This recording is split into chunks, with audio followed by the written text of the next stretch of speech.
ಮೂಡಲ ಮನೆಯ ಮುಸುಕನು ಸರಿಸಿ ಕಂಗಳ ತೆರೆಸಿದೆ ಶುಭೋದಯ. ಮೂಡಲ ಮನೆಯ ಮುಸುಕನು ಸರಿಸಿ ಕಂಗಳ ತೆರೆಸಿದೆ ಶುಭೋದಯ. ಮನಸ್ಸಿನ ಮಗನು ಮೆಲ್ಲನೆ ಅರಳಿಸಿ ಚಂದನವನದಲ್ಲಿ ಗಂಧವತಿಯುತ ಹೊಮ್ಮಿಸಿ ಚಿಮ್ಮುವ ಶುಭೋದಯ. ಶುಭೋದಯ ಕರ್ನಾಟಕ, ಶುಭೋದಯ ಕರ್ನಾಟಕ, ಶುಭೋದಯ ನಮಸ್ಕಾರ. ಶುಭೋದಯ ಕರ್ನಾಟಕಕ್ಕೆ ಎಲ್ಲರಿಗೂ ಆತ್ಮೀಯ ಸ್ವಾಗತ.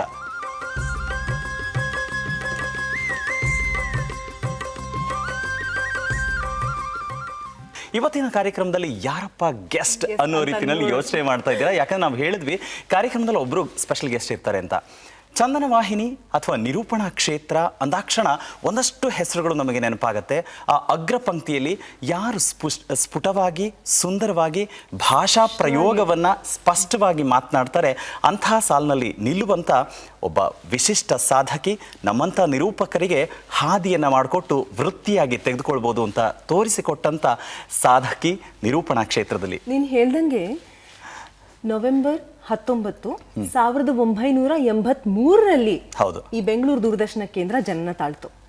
ಆದರೆ ಈ ಇಡೀ ಪಯಣದಲ್ಲಿ ಬಹುತೇಕ ಸಿಂಹ ಪಾಲನ್ನ ನಮ್ಮ ಚಂದನ ವಾಹಿನಿಯ ಸ್ಕ್ರೀನ್ ಅನ್ನ ತಾನು ತನ್ನ ಮುಖದ ಮೂಲಕ ಅಲಂಕರಿಸಿದ್ದು ಅಂತಂದ್ರೆ ಈಕೆ. ಇನ್ನೊಂದು ಏನ್ ಗೊತ್ತಾ, ಬಹುತೇಕ ನನಗೆ ಗೊತ್ತಿರೋ ಹಾಗೆ ದೂರದರ್ಶನ ಕೇಂದ್ರದಲ್ಲಿ ಯಾವೆಲ್ಲ ಕಾರ್ಯಕ್ರಮಗಳಾಗಿದೆ ಅದು ಎಲ್ಲವನ್ನೂ ನಿರೂಪಣೆ ಮಾಡಿದಂತ ಸಿಂಹಪಾಲು. ಮತ್ತೆ ಅದು ಅವರಿಗೆ ಸಲ್ಲತ್ತೆ. ಯಾರು ಅನ್ನೋ ಕುತೂಹಲ ನಿಮಗ್ ಕೂಡ ಇದೆ. ಇನ್ಯಾಕೆ ಆ ಕುತೂಹಲ ರಿವೀಲ್ ಮಾಡ್ಬಿಡೋಣ. ಅಚ್ಚ ಕನ್ನಡದ ಸ್ವಚ್ಛ ನನ್ನ ಗೆಳತಿಯಾಗಿರುವಂತಹ ಅಪರ್ಣೆಯನ್ನ ಈಗ ಬರ್ಮಾಡ್ಕೊಳ್ಳೋಣ. ವೇದಿಕೆಗೆ ಇವತ್ತಿನ ಕಾರ್ಯಕ್ರಮದಲ್ಲಿ ಬರ್ಮಾಡ್ಕೊಳ್ತಾ ಇದೀವಿ ಪ್ರೀತಿಯಿಂದ ಖ್ಯಾತ ನಿರೂಪಕಿ ಶ್ರೀಮತಿ ಅಪರ್ಣ. ಬರ್ಮಾಡ್ಕೊಳ್ಳೋಣ. ಅಪರ್ಣ ಅವ್ರು ದಯವಿಟ್ಟು ಬರಬೇಕು. ನಮಸ್ಕಾರ.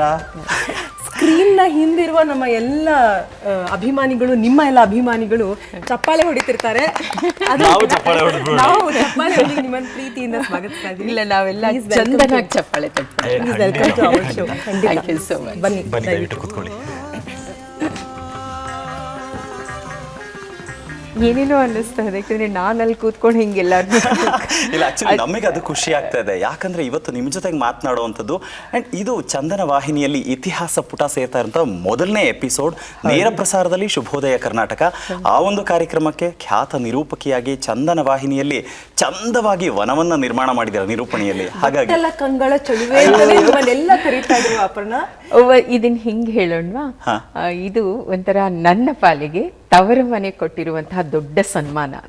ಖಂಡಿತ ನಿಜವಾಗ್ಲೂ ಖುಷಿ ಆಗುತ್ತೆ. ಯಾಕೆಂದ್ರೆ ಎಲ್ಲವೂ ಆರಂಭವಾಗಿದ್ದು ಈ ಆರಂಭವಾಗಿದ್ದು ಇಲ್ಲೇ ಈ ಸ್ಟುಡಿಯೋನಲ್ಲಿ, ಈ ದೂರದರ್ಶನದಲ್ಲಿ, ಈ ಚಂದನದಲ್ಲಿ. ನನ್ನ ಪಾಲಿಗೆ ಬಹುಶಃ ಕರ್ನಾಟಕದ ಇಡೀ ಕರ್ನಾಟಕಕ್ಕೆ, ಕನ್ನಡ ಮಾಧ್ಯಮ ಕ್ಷೇತ್ರಕ್ಕೆ, ಒಂದು ವಿದ್ಯುನ್ಮಾನ ಮಾಧ್ಯಮ ಕ್ಷೇತ್ರಕ್ಕೆ ದೂರದರ್ಶನ ಒಂದು ಏನಂತಾರೆ ನಾಂದಿಯನ್ನ ಹಾಡ್ತು ಅಂತ ಹೇಳ್ಬೇಕು. ಇವತ್ತು ಅದೆಲ್ಲ ಈಗ ಸ್ಟುಡಿಯೋ ಕಾಲಿಟ್ಟಾರಿಂದ ಬರೀ ಅದೇ ನೆನಪುಗಳು ಬಂದು ಮತ್ತೆ ಇಂಥದ್ದೊಂದು ಒಳ್ಳೆಯ ಕಾರ್ಯಕ್ರಮಕ್ಕೆ ನಾನಿಲ್ಲಿ ಬಂದು ಹೀಗೆ ಪ್ರಥಮ ಅತಿಥಿಯಾಗಿ ಕೂತಿದ್ದೀನಿ ಅಂದ್ರೆ ತವರಿಗೆ ಬಾ ತಾಯಿ ಮಗಳೇ ಅಂತ ಒಂದು ಗೌರವದ ಬಾಗಿನ ಅನ್ನಕ್ಕಾಗಲ್ಲ. ಯಾಕಂದ್ರೆ ನಾವೆಲ್ಲ ಅಂದ್ರೆ ನಾನು ತುಂಬಾ ಚಿಕ್ಕಳಿದ್ದಾಗ ನಿರೂಪಣೆ ಶುರು ಮಾಡಿದ್ದು, ಆದ್ರೆ ನಾವೆಲ್ಲ we all looked up to her. ಅಕ್ಕ ಅಂತಾನೆ ನಾನು ಬಹಳ ಸರಿ ನೋಡ್ಕೊಂಡು ಬೆಳೆದವರು. ಇವತ್ತೇನಾದ್ರೂ ನಿರೂಪಣೆಯಲ್ಲಿ ಒಂದೆರಡು ಹೆಜ್ಜೆ ಮುಂದೆ ಇಡಕ್ ಹೋಗ್ತೀವಿ ಅಂದ್ರೆ ಅದಕ್ಕೆ ಸ್ಫೂರ್ತಿ ಹಾದಿ ಮಾಡ್ಕೊಟ್ರಿ. ಯಾಕಂದ್ರೆ ಅವತ್ತು ತುಂಬಾ ಕಷ್ಟ ಆಗ್ತಾ ಇಲ್ಲ. ಹೌದಾ? ಅಂದ್ರೆ ಒಂದು ಪುಟ್ಟ ಚಂದದ ಗೌರವದ ಬಾಗಿನ ಅಂತ ನಾನು ಅನ್ಕೋತೀನಿ. ನೀವು ಶುರು ಮಾಡಿದಾಗ ನಿರೂಪಣಾ ಕ್ಷೇತ್ರ ಒಂದು ಉದ್ಯೋಗವಾಗಿ ಪರಿಣಮಿಸುತ್ತೆ ಅಂತ ನೀವು ಅನ್ಕೊಂಡಿದ್ರ? ಅದರ ಪೊಟೆನ್ಶಿಯಲ್ ಅಷ್ಟು ಇರಬಹುದು ಅಂತ ಅನಿಸ್ತಾ ಆಯ್ತಾ ನನಗೆ? ಅಥವಾ ಯಾರಿಗೂ ಈ ತರದ ಒಂದು ಮನರಂಜನೆ ಈ ರೀತಿ ಒಂದು ಇಂಡಸ್ಟ್ರಿ ಆಗಿ ಬೆಳೆಯುತ್ತೆ, ಎಂಟರ್ಟೈನ್ಮೆಂಟ್ ಅನ್ನೋದೇ ಒಂದು ಇಂಡಸ್ಟ್ರಿ ಆಗುತ್ತೆ. ಯಾರಿಗೂ ಆಮೇಲೆ ಇವೆಂಟ್ ಮ್ಯಾನೇಜ್ಮೆಂಟ್ ಅಂತ ಒಂದು ಬರುತ್ತೆ, ಅಥವಾ ನಿರೂಪಣೆ. ಇವತ್ತೊಂದು ಪ್ರೋಗ್ರಾಮ್ ಆದ್ರೆ ಅತಿಥಿ ಯಾರು ಅಂತ ಕೇಳೋ ಮಟ್ಟಕ್ಕೆ ನಿರೂಪಕರು ಯಾರು ಅಂತ ಕೇಳೋ ಬಂದಿದೆ. ಯಾರು ಅನ್ಕೊಂಡಿರ್ಲಿಲ್ಲ. ಬಟ್ ಒಂದೇನಂದ್ರೆ ಇವೆಲ್ಲಕ್ಕೂ ನಾಂದಿ ಹಾಡಿದ್ದು ಟಿವಿ ಮಾಧ್ಯಮ. ಟಿವಿ ಮಾಧ್ಯಮ ಅಂದ ತಕ್ಷಣ ಪ್ರಥಮವಾಗಿ ಬರೋ ಹೆಸರೇ ದೂರದರ್ಶನ. ಹಾಗಿದ್ರೆ ತವ್ರ ಮನೆಗೆ ಬಂದ್ರಿ ಅಂತ ಹೇಳಿದ್ರಿ, ಅಂದ್ರೆ ಇಲ್ಲಿ ನೀವು ಮೊದಲನೇ ದಿನ ಬಂದಾಗ ಹೇಗಿತ್ತು ಆ ಅನುಭವ? ನಮ್ಮೆಲ್ಲ ವೀಕ್ಷಕರಿಗೋಸ್ಕರ ನೀವು ಅದನ್ನ ಹಂಚ್ಕೊಳಕ್ಕಾಗತ್ತಾ? ನನ್ನ ಮೊದಲನೇ ಅನುಭವ ಏನಾಯ್ತು, ನಿರೂಪಕಿಯಾಗೆಲ್ಲ ಆಯ್ಕೆಯಾಗಿದ್ದೆ, ನೀವು ಬಂದು ಮುನ್ನೋಟ ಮಾಡಬೇಕು ಅಂತ ಹೇಳಿದ್ರು. ನಾನು ಎಷ್ಟೋ ಒಂದೆರಡು ಪತ್ರಿಕೆಗಳಲ್ಲಿ ಈ ಅನುಭವ ಹಂಚ್ಕೊಂಡು ಲೇಖನನೂ ಬರೆದಿದ್ದೀನಿ. ಬಂದೆ, ಇಲ್ಲಿ ಏನೂ ಗೊತ್ತಿಲ್ಲ, ದೊಡ್ಡ ಸ್ಟುಡಿಯೋ ಎಲ್ಲ ಭಯವಾಗಿ ಬಂದು ಇಲ್ಲಿ ಇದು ಮಾಡಿದೆ. ಆ ಇಡೀ ವಾರದ ಕಾರ್ಯಕ್ರಮ ಇಲ್ಲಿ ಹೇಳಬೇಕು ಅಂದರು. ಮೋಹನ್ ಅಂತ ಇದ್ರು ಅವರು ಪ್ರೊಡ್ಯೂಸರ್. ಸರಿ ಎಲ್ಲ ಇದು ಮಾಡ್ಕೊಂಡು ಈ ಸೋಮವಾರ 6 ಗಂಟೆ ಕೃಷಿ ಕಾರ್ಯಕ್ರಮ ಟಕ್ ಟಕ್ ಟಕ್ ಅಂತ ಬೈ ಹಾರ್ಟ್ ಮಾಡಿದೆ. ಅಲ್ಲೊಂದು ಪುಟ್ಟ ಸ್ಟುಡಿಯೋ ಇದೆ, ಇಲ್ಲೂ ಬಹುಶಃ ವಾರ್ತಾ ವಾಚನ ಅಲ್ಲೇ ಆಗುತ್ತೆ. ಅಲ್ಲಿ ಹೋದೆ, ನಿಂತ್ಕೊಂಡೆ. ಹೇಳಮ್ಮ ಅಂದರು. ಪೂರ್ತಿ ಎಲ್ಲ ಹೇಳಿದೆ. ಸತೀಶ್ ಅಂತ ಫ್ಲೋರ್ ಮ್ಯಾನೇಜರ್, ನಾವೆಲ್ಲ ಅವ್ರನ್ನ ಜುಟ್ಟಿ ಅಂತ. ಅವ್ರು ನನ್ನನ್ನು ಎಷ್ಟು ಫೋನ್ ಮಾಡಿದ್ರು ನಾನು ಮರೆಯೋಕ್ಕಾಗಲ್ಲ. ಈ ಅಂದರೆ ಮೇಲ್ಗಡೆ ಪ್ಯಾನಲ್ನಲ್ಲಿ ಪ್ರೊಡ್ಯೂಸರ್ ಇರ್ತಾರೆ ಅನ್ನೋದು ನನಗೆ ಗೊತ್ತಿರಲಿಲ್ಲ. ಆ ಮೋಹನ್ ಅನ್ನೋರು ಇದ್ದಕ್ಕಿದ್ದಾಗೆ ನಾಪತ್ತೆ ಆಗೋದ್ರು. ಅವ್ರು ಎಲ್ಲಿ ಅವ್ರ ಹತ್ರ ಮಾತಾಡಬೇಕು ಅಂದರೆ ಇಯರ್ಫೋನಲ್ಲಿ ಮಾತಾಡ್ಬೇಕು ತಾನೆ. ಅವತ್ತೇ ನನಗೆ ಸತೀಶ ಹೆಂಗೆ ಕಾಲು ಎಳ್ದಿದ್ರು ಅಂದರೆ, ಈ ಗೋಡೆ ಹತ್ರ ನಿಂತ್ಕೊಂಡು ಮಾತಾಡಿದ್ರೆ ಕೇಳತ್ತೆ ಅಂತ ಹೇಳಿ ನೀವು. ನಾನು ಲಿಟ್ರಲಿ ಗೋಡೆ ಹತ್ರ ನಿಂತ್ಕೊಂಡು, ಮೋಹನ್ ಸರ್ ನಾನು 7 ಗಂಟೆ ವಿವರ ಹೇಳಬೇಕಾ ಸರ್ ಅಂತ ಕೇಳಿದ್ದೆ. ಆಯಿತು, ಅದೆಲ್ಲ ರೆಕಾರ್ಡ್ ಆಯಿತು. ಏನು ಅಂದರೆ ಪಟ್ ಅಂತ 1 ಟೇಕಲ್ಲಿ ಹೇಳಿಬಿಟ್ಟೆ. ಯಾರೂ ಆ ಥರ ಹೇಳಿರ್ಲಿಲ್ವಂತೆ.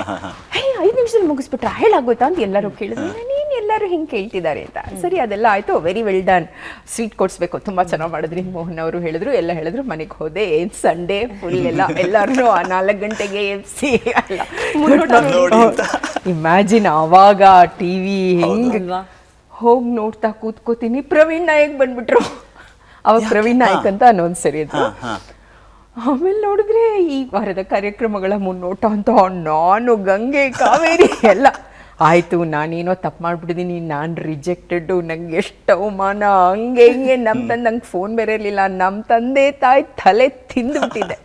ಅವತ್ತು ಭಾನುವಾರ ಏನಾಯ್ತು ಅಂತ ವಿಚಾರಿಸೋಕ್ಕೂ ಇದಿಲ್ಲ. ಮಾರನೇ ದಿವಸ ನಮ್ಮ ತಂದೆ ಫೋನ್ ಮಾಡಿದಾಗ ಏನು ಗೊತ್ತಾಯ್ತು ಅಂದರೆ, ಈಗೆಲ್ಲ ಡಿಜಿಟೈಸ್ ಆಗಿದೆ ಅಲ್ವಾ, ಆವಾಗ ಆ ಟೇಪು ಅದೇನೋ ಸ್ಟಕ್ ಆಗಿಬಿಟ್ಟು ಅದು ಪ್ಲೇ ಆಗಲಿಲ್ವಂತೆ. ಸೊ ಲಾಸ್ಟ್ ಮಿನಿಟ್ನಲ್ಲಿ ಅವ್ನು ಪ್ರವೀಣ್ ನಾಯಕ್ ಅವ್ರ ಹತ್ರ ರೆಕಾರ್ಡ್ ಮಾಡಿಸಿ ಅದನ್ನು ಹಾಕ್ಸಿದ್ದು. ಆಮೇಲೆ ಅದನ್ನು ಕೇಳಿದ್ಮೇಲೆ ಒಂದು ಸ್ವಲ್ಪ ಉಸಿರು ಬಂತು. ನಂದು ಫಸ್ಟ್ ಕಾರ್ಯಕ್ರಮ ರೆಕಾರ್ಡೆಡ್ ಶುರುವಾಗಿದ್ದು, ಅಂದರೆ ಬಿತ್ತರವಾಗಿದ್ದು ಅದರ ನೆಕ್ಸ್ಟ್ ವೀಕು ಸುತ್ತಮುತ್ತ. ಓಕೆ. ಅಲ್ಲ, ಹಾಗಿದ್ರೆ ನನಗನ್ಸೋದು ಏನಂತಂದ್ರೆ, ಪ್ರತಿಯೊಬ್ಬ ಸಕ್ಸಸ್ಫುಲ್ ಪರ್ಸನ್ ಯಾರು ಅಚೀವ್ ಮಾಡಿದ್ದಾರೆ ಅವ್ರ ಹಿಂದೆ ಈ ತರದ್ ಒಂದು ಫಸ್ಟ್ ಬಿಗಿನಿಂಗ್ ಸ್ಟೋರಿ ಇರತ್ತಂತೆ. ಸೊ ನೀವು ಅದೇ ತರ ಹೇಳಿದ್ರು. ಈಗ ಇಳೆಯರಾಜ ಅವರು ತಮ್ಮ ಸಾಂಗ್ ರೆಕಾರ್ಡ್ ಮಾಡಕ್ ಹೋದಾಗ ಇದ್ದಕ್ಕಿದ್ದಂಗೆ ಕರೆಂಟ್ ಹೊಟ್ಟೋಯ್ತು. ಎಲ್ಲರೂ ಅಷ್ಟೇ, ಓ ಫ್ಲಾಪ್ ಮ್ಯೂಸಿಕ್ ಡೈರೆಕ್ಟರ್ ಅಷ್ಟೇ ಹಾಗೆ ಹೀಗೆ ಅನ್ಕೊಂಡ್ರೆ, he is a most hit music director of our industry. First live ಹಾಗೆ ಅದನ್ನು ಹೇಳೇ ಬಿಡ್ತೀನಿ. ಹೇಳಿ. ಆಯಿತು, ಮುನ್ನೋಟ ಸುತ್ತಮುತ್ತ ಒಂದು 6 ತಿಂಗಳು ನಾನೇ ಒಂಥರ ಕಾಂಟ್ರಾಕ್ಟ್ ಥರ. ಭಾನುವಾರ ಮುನ್ನೋಟ, ಈ ಒಂದು ಭಾನುವಾರ ಮುನ್ನೋಟ, 1 ವಾರ ಸುತ್ತಮುತ್ತ.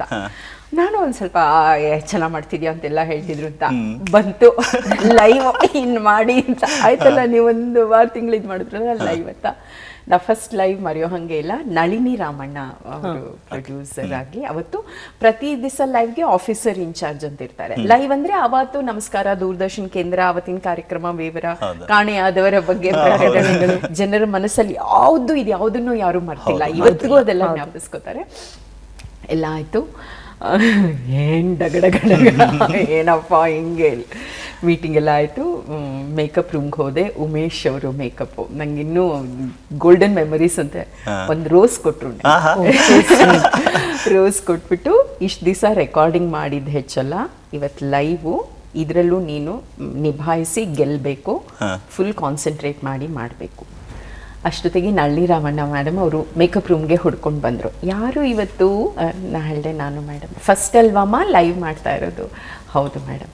ಅವರು ಒಂದು ಪಾಠ ಹೇಳಿದ್ರು, ರಮ್ಯಾ ಶ್ರೀನಿವಾಸ್, ನಾನು ಮರೆಯೋಕ್ಕಾಗಲ್ಲ. ಅವ್ರು ಇಷ್ಟೇ ಹೇಳಿದ್ದು, ನೀನೊಂದು 5 ನಿಮಿಷದ ಮುಂಚೆ ಕ್ಯಾಮ್ರಾ ಮುಂದೆ ನಿಂತ್ಕೊ, ಆಯಿತಾ? ಯಾರು ಏನೇ ಮಾತಾಡ್ತಾ ಇರಲಿ, ಇನ್ನು 5 ನಿಮಿಷಕ್ಕೆ ಬಾಂಬ್ ಬೀಳುತ್ತೆ, ಪ್ರಪಂಚ ಮುಳುಗೋಗುತ್ತೆ ಅನ್ನಿದ್ರು ಅದು ನಿನ್ನ ಕಿವಿಗೆ ಬೀಳಬಾರ್ದು. Okay, live. ಜಗತ್ತು ಸುಂದರವಾಗಿದೆ, ನೀನು ಹೇಳೋದನ್ನ ಇಡೀ ಜಗತ್ತು ಕೇಳುತ್ತೆ, ನೀನು ಹೇಳೋದ್ರಿಂದ ಇಡೀ ಜಗತ್ತಲ್ಲಿ ಎಲ್ಲವೂ ಚೆನ್ನಾಗತ್ತೆ ಅನ್ನೋ ಭಾವನೆಯಿಂದ ನೀನು ಇದು ಮಾಡಬೇಕು. ಕ್ಯಾಮರಾ ಮುಂದೆ ನಿಂತ್ಕೊಂಡು ಬೇರೆ ಯಾವ ಮಾತುಗಳನ್ನು ಆಡಬಾರ್ದು. ಹಾ ಹಾ ಇದೊಂದು ಪಾಠ ನಾನು ಇವತ್ತಿಗೂ ನಾನು ಅದನ್ನು ಪಾಲಿಸ್ತಾ ಇದ್ದೀನಿ. ನಾನು ಮರೆಯೋಕ್ಕೆ ಆಗದೆ ಇರೋದು. ಬಹುಶಃ ಈ ಮುಖೇನ ಅವ್ರಿಗೆಲ್ಲರಿಗೂ ನಾನು ಎಷ್ಟು ಥ್ಯಾಂಕ್ಸ್ ಹೇಳಿದ್ರು. ಬಂದೇ ನಿಂತೆ ಲೈವ್ ಶುರುವಾಯಿತು. ನಾಟೇಕರ್ ಫ್ಲೋರ್ ಮ್ಯಾನೇಜರ್ ಆಗಿ ನಾಟೇಕರ್ ಅನ್ನೋರಿದ್ರು, ಸೂರ್ಯನವರು ಅವಾಗ ಫ್ಲೋರ್ ಮ್ಯಾನೇಜರ್ ಆಗಿದ್ರು. ಹಿಂಗಂದ್ರು ನಮಸ್ಕಾರ ದೂರದರ್ಶನ ಕೇಂದ್ರ ಬೆಂಗಳೂರು, ಇವತ್ತಿನ ಕಾರ್ಯಕ್ರಮಗಳ ವಿವರಣೆ ಅಂತ ಪಟ ಪಟ ಪಟ ಹೇಳಿ ಕ್ಯಾಮ್ರಾ ರೆಡ್ ಲೈಟ್ ಆಫ್ ಆದ್ಮೇಲೆ ಆಚೆ ಬಂದೇ ಏನು ಹಿಮಾಲಯ ಹತ್ತದಷ್ಟು ಖುಷಿ ಮರೆಯಕ್ಕಾಗಲ್ಲ. ಅಲ್ಲ, ಹಾಗಿದ್ರೆ ಅಂದ್ರೆ ನೇರ ಪ್ರಸಾರಕ್ಕೆ ಅಂತ ಬಂದು ನಿಂತಾಗ ಅದಕ್ಕೇನಾದ್ರೂ ತಯಾರಿ ಮಾಡ್ಕೊಂಡಿದ್ದುಂಟಾ? ನಾನು ಶ್ರೀನಿವಾಸ್ ಒಂದು ಹೇಳ್ತೀನಿ, ಇವತ್ತು ನಾವು ನೇರ ಪ್ರಸಾರದಲ್ಲಿ ಮಾಡ್ತಿದ್ದೀವಿ ಅಂತ ಅಂದರೆ ಎಲ್ಲರೂ ಎಲ್ಲ ಚಾನೆಲ್ಗಳು ಹೇಳ್ತಾರಲ್ಲ, ಆವಾಗ ನೇರ ಪ್ರಸಾರ ಮಾಡೋದಿದೆಯಲ್ಲ ಎಲ್ಲವೂ ಹೊಸದು ಅಲ್ವಾ.